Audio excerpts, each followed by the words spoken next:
ജനാധിപത്യത്തിന്റെ വിജയവുമാണ്. ഒരുപാട് കള്ള ഫയലുകൾ കെട്ടിക്കിടക്കുകയാണ് ഈ പഞ്ചായത്തിൽ. അതിന് തീർപ്പ് കൽപ്പിക്കണം, അതിനൊക്കെ ഒരു അവസാനം വരുത്തണം. സാധാരണ ജനങ്ങൾക്ക് വന്ന് കിട്ടേണ്ട ആനുകൂല്യങ്ങൾ വാങ്ങിച്ചു കൊടുക്കണം. കത്താത്ത ഇട റോഡുകളിലും പോക്കറ്റ് റോഡുകളിലെ വഴിവിളക്കുകൾ കത്തണം.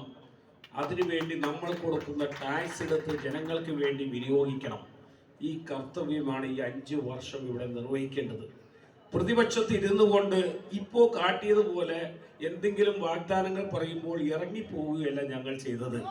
അവിടെ നിന്ന് പോരാടി അത് കൈയടക്കാൻ ശ്രമിച്ചതിന്റെ ഫലം ഇന്ന് നമുക്ക് കിട്ടിക്കൊണ്ടിരിക്കുകയാണെങ്കിൽ അത് നമ്മൾ ജനങ്ങളിലേക്ക് പകർന്നു കൊടുക്കാൻ നമ്മൾ ഇരു കൈ നീട്ടി ഇറങ്ങണമെന്നും നിങ്ങൾ എല്ലാവരും ഈ 5 വർഷം ഈ പഞ്ചായത്തിൽ ലൈവായി നിന്നുകൊണ്ട് ജനാധിപത്യത്തിന്റെ UDFന്റെ അധികാരം നിങ്ങളിലൂടെയാണെന്ന് ജനങ്ങളെ ബോധ്യപ്പെടുത്തുകയും എല്ലാ വഴി ലൈറ്റുകളും സ്ട്രീറ്റ് ലൈറ്റുകളും പോക്കറ്റ് റോഡുകളും ഇവിടെ സഞ്ചാരയോഗ്യമാക്കി നമ്മൾക്ക് കിട്ടണമെന്ന് മാത്രം പറഞ്ഞുകൊണ്ട് എല്ലാ ജനാധിപത്യ വിശ്വാസികൾക്കും എല്ലാവിധ അഭിനന്ദനങ്ങളും UDF.